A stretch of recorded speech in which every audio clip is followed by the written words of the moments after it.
Hi, and thanks for logging on to the Daily DVAR Halacha. And here's a brand new halacha for you, and it's for Tuesday, the 8th day of August, which is the 16th day of Av.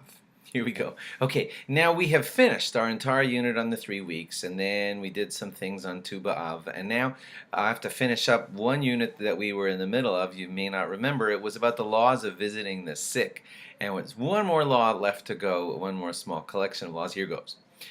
You know how a chassan, let's say before his wedding, needs a shomer. You may be familiar with that. Like on the day of the wedding, that you won't have the chassan just go out to 7-Eleven to buy ice. You'll always send someone with him because it's an important day and things can happen to him. And so we just give him a shomer, just to always be with him, to be watching him. Well, the halacha is that it's a good idea to do that for a sick person also. Please follow through with me here because it's only certain type of sicknesses.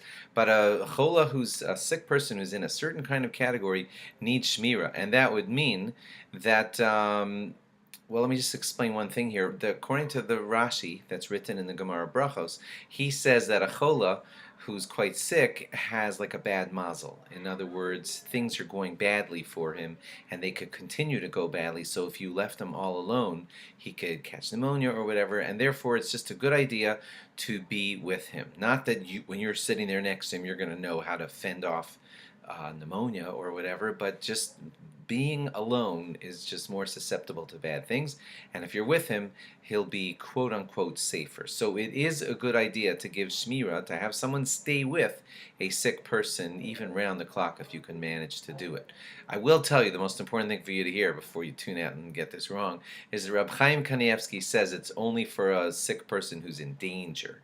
When he's in danger and things could turn, God forbid, deadly, that's when he needs a shomer. But if he's a sick person who has a stomach virus, then it's okay if he's alone, assuming he's not in this real dangerous category. But if he were, God forbid, in a dangerous category, then he would need a shomer, even if he's in his house, even if it's during the daytime. We would just ask that someone always stay with him. Sleeping in the other room or right near the sick person would count as watching a sick person if he were in danger. If he's in the hospital, then he doesn't need you to be there around the clock because the general watch that the hospital supplies, is considered a good shmira. And lastly, before we close out this unit of visiting the sick, is that if you do recover with God's help from any sickness, it's a fantastic thing, of course, to acknowledge that God helped you and to give great thanks to God whenever you are brought out of a sickness. And if it was a good surgeon or a good medicine or a good whatever, but still God, of course, is behind it, and you have to give your thanks to God whenever coming out of some bad thing. If the good surgeon did fantastic work, you can view your surgeon or your medicine as a kind of messenger of God. God sent you that really good surgeon. God sent you and made available to you that great medicine, and that's how you're supposed to view it. So always, always when you're redeemed from a sickness, wrong word, but you know what I mean, taken out of sickness and coming out okay, please, please, please remember to thank God for helping you come out of that sickness.